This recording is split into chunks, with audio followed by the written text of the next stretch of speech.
আসসালামু আলাইকুম। আমার নতুন ভিডিওতে সকলকে শুভেচ্ছা জানাচ্ছি। আমি মোহাম্মদ জাহাঙ্গীর হোসেন। আজ আমি আর ফরিদ দুজনে আসছি কামারখালী ব্রিজ দেখার জন্য।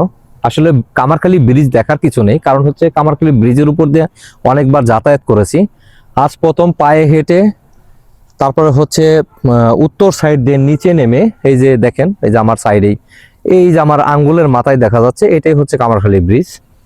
আর আমরা এখন দাঁড়িয়ে আছি হচ্ছে নদীর মাঝখানে। এই নদীর মাঝখানে যে এইভাবে পায়ে হেঁটে আসতে পারবো, এটা কখনো কল্পনা করিনি। কারণ হচ্ছে এখন শুকনো মৌসুম, তবে শুকনো মৌসুম হইলেও এই নদী যে এভাবে শুকিয়ে যায় এটা আমার জানা ছিল না। এখন আমি ফরিদের কাছে জানতে চাবো যে আসলে এই নদীটা কেন শুকিয়ে গেছে। হ্যাঁ ফরিদ। আসলে হলো নদী তো তার ধারাবাহিক নিয়মে নিজস্ব গতিতেই চলবে, এটাই স্বাভাবিক। কিন্তু আমরা তো নদীর উপরে যে আমাদের নিজেদের চলার জন্য আমাদের ভবিষ্যৎ কথা চিন্তা করে হয়তো আমরা আধুনিকতার ছোঁয়া আমাদের নিজেদের মাঝে লাগাতে যে প্রকৃতিকে আমরা নষ্ট করে ফেলছি, নদীর স্বাভাবিক গতিপথ আমরা ব্যাহত করেছি। এই পাশে একটা ব্রিজ, এটা হলো সড়ক ব্রিজ, এখানে দিয়ে বাস চলাচল করে, অন্যান্য যানবাহন চলাচল করে। খুব কাছে আর একটা রেল সেতু। আসলে দুইটা সেতু যদি একটা নদীর, আমার মনে হয় 1/2 কিলোমিটারের খুব কম কাছাকাছি জায়গায় হয়, তাহলে তো নদী আর নদী থাকার কথা না। এই কারণেই নদীটা এখানে শুকিয়ে গেছে। আচ্ছা, এই নদীর নামটা কি? এটা মধুমতি নদী। এটা মধুমতি নদী। আমি তো যতদূর জানি যে এই নদীটা বিভিন্ন সময়ে পাড়গুলা ভাঙে, এটা কি আসলে সত্য কিনা? এক সময় এই নদীরও খরস্রোতা ছিল। এই নদী অনেক, দুই পারে অনেক বাড়ি ঘর ভেঙেছে, জায়গা ফসলের জমি ভেঙেছে। তখন নদীর বহতা ছিল, স্রোত ছিল। কিন্তু কালের পরিক্রমায় নদী আজকে বিলীনের পথে। এখন আর সেই স্রোত নেই, এখন আর পারও ভাঙে না, আর নদীই নেই, তারপর স্রোত আসবে কোত্থেকে? আপনারা একটা জিনিস দেখলে অবাক হবেন, আমরা ঠিক নদীর মাঝ বরাবর দাঁড়িয়ে আছি।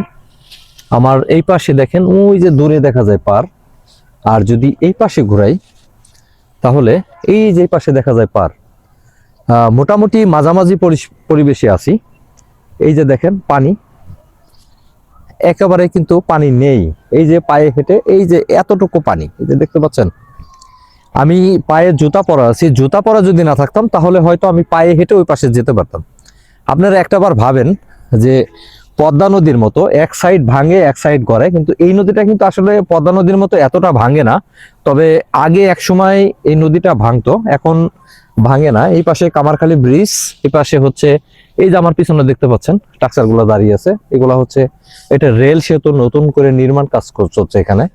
আর এইখানে আপনার এই সেতু করার কারণে আপনারা একটা জিনিস দেখেন, এই যে সাদা অংশটা দেখা যাচ্ছে, এই সাদা অংশটা হচ্ছে দুই পাশেই করেছে এটা, যাতে নদী ব্রিজের এপার ওপার যাতে না ভাঙে।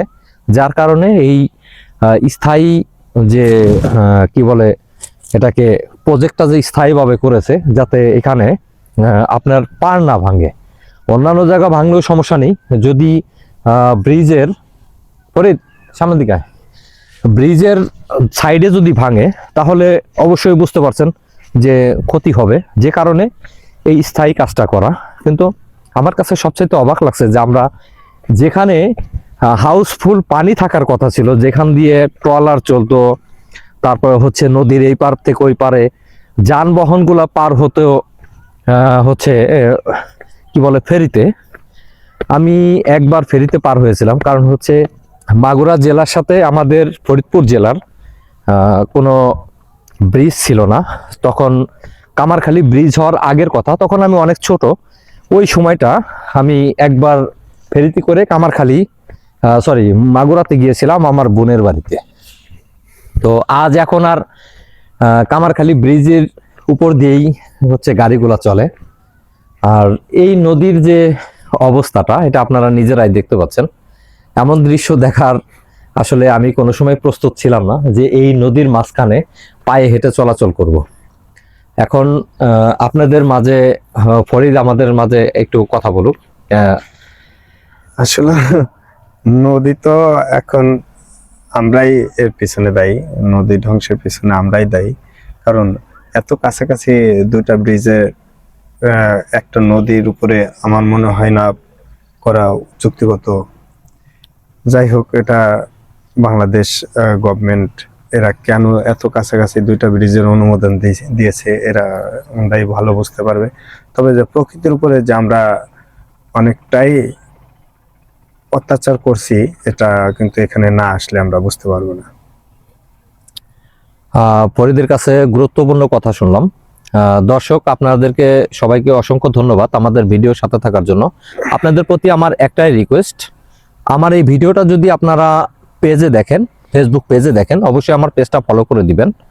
আর আমার এই ভিডিওটা যদি আপনারা ইউটিউব চ্যানেলে দেখেন, আমার চ্যানেলটি অবশ্যই সাবস্ক্রাইব করবেন, পাশে থাকা বেল আইকনটি বাজিয়ে দিবেন নেক্সট ভিডিওর জন্য। আর এই ধরনের আরো সুন্দর সুন্দর ভিডিও আপনাদের মাঝে যাতে উপহার দিতে পারি, এই জন্য আপনারা অবশ্যই আমার চ্যানেলটা সাবস্ক্রাইব করবেন। সবাই ভালো থাকবেন। আসসালামু আলাইকুম।